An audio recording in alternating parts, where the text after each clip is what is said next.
नमस्ते दोस्तों, आप सभी का स्वागत है वैदिक भारत में। भाइयों, आपने ब्रह्मचारी राममूर्ति नायडू का नाम तो सुना ही होगा। आज हम आपको उनके जीवन की एक ऐसी घटना बताएंगे जिससे आपको शरीर को मजबूत बनाने का तरीका पता लग सके। प्रोफेसर राममूर्ति जी के जीवन में वैसे अनेक घटनाएं हुई, लेकिन आज की यह घटना जो उनके जीवन की है, यह किसी किसी के साथ ही होती है और ऐसी परिस्थिति से कोई ही निकल पाता है, नहीं तो आधे से ज़्यादा व्यक्ति तो हार मान लेते हैं। चलिए अब आपको बताते हैं। एक बार ब्रह्मचारी राममूर्ति जी यूरोप गए हुए थे। वहाँ इन्हें नीचा दिखाने के लिए कुछ पापियों ने, दुष्ट लोगों ने राममूर्ति जी के भोजन में धोखे से जहर विष मिला दिया। जब ब्रह्मचारी राममूर्ति जी को पता चला तो इन्होंने एक साथ 10 से 15 हजार दंड लगा दिए। उनके अंदर का सब विष स्वेद पसीने के द्वारा बाहर निकल गया और वे बच गए।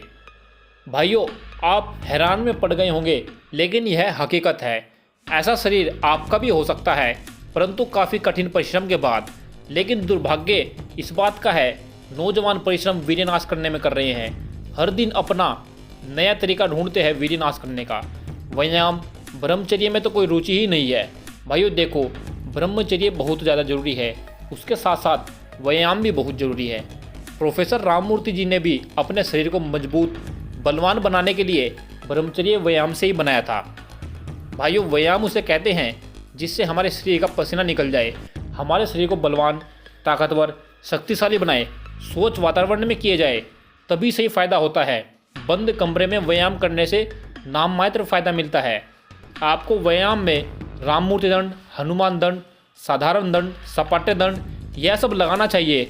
अगर यह सब आपसे लगाना नहीं आता तो आप कमेंट कर दें, हम इनकी पूरी जानकारी सहित एक वीडियो बना देंगे। व्यायाम करने वाले का शरीर अत्यंत शुद्ध व निर्मल और निर्दोष हो जाता है। मल मूत्र आदि ठीक रीति से निकल जाते हैं। कभी कब्ज नहीं होता। उसे यह चिंता नहीं करनी पड़ती कि टट्टी आएगी या नहीं। सोच दोनों समय खुलकर होता है। अमाशय व जठरा अग्नि को बल देने वाला सबसे सस्ता और सर्वोत्तम योग व्यायाम ही है। व्यायाम करने वालों को मंदाग्नि का रोग कभी नहीं होता। वह जो भी पेट में डाल लेता है, सब कुछ शीघ्र ही पचकर शरीर का अंग बन जाता है। उसका खाया पिया घी, दूध आदि पौष्टिक भोजन उसके शरीर में ही लगता है, टट्टी में नहीं निकलता। जो वीर्यनाश अधिक करते हैं उनका खाया पिया भोजन कुछ लगता ही नहीं। उनका पाचन तंत्र कमजोर और बेकार हो चुका है। अगर आपको अपना पाचन तंत्र दोबारा से मजबूत करना है तो आपको व्यायाम का ही सहारा लेना होगा, व्यायाम ही करने होंगे। अतः उसकी बल शक्ति दिन प्रतिदिन बढ़ती ही चली जाती है। उसके अंग प्रत्यंगों की वृद्धि यथायोग्य होती है। शरीर के अंगों को सुडौल, सघन, गठीला और सुंदर बनाना व्यायाम का प्रथम कार्य है। यदि कोई मनुष्य केवल 1 वर्ष निरंतर नियम पूर्वक किसी भी व्यायाम को करे तो उसका शरीर सुंदर और सुदृढ़ बनने लगता है। और जो सदैव श्रद्धापूर्वक दोनों समय यथाविधि व्यायाम करते हैं, उनका तो कहना ही क्या है। उनके शरीर की सभी मांसपेशियां लोहे की भांति कड़ी और सुदृढ़ हो जाती है और सभी नस नाड़ियाँ, संपूर्ण स्नायु मंडल और शरीर का प्रत्येक अंग वज्र व इस्पात फौलाद के समान कठोर और सुदृढ़ हो जाता है। चौड़ी उभरी हुई छाती, लंबी सुडौल और गठी हुई भुजाएं, कसी हुई पिंडलियाँ, चढ़ी हुई जांघाएं, विशाल मस्तक तथा चमचमाता हुआ रक्तवर्ण लाल मुखमंडल उसके शरीर को शोभा बढ़ाता है। यथाविधि व्यायाम करने से शरीर का प्रत्येक अंग यथेच वृद्धि को प्राप्त होकर अत्यंत सुंदर, सुदृढ़ और सघन बन जाता है।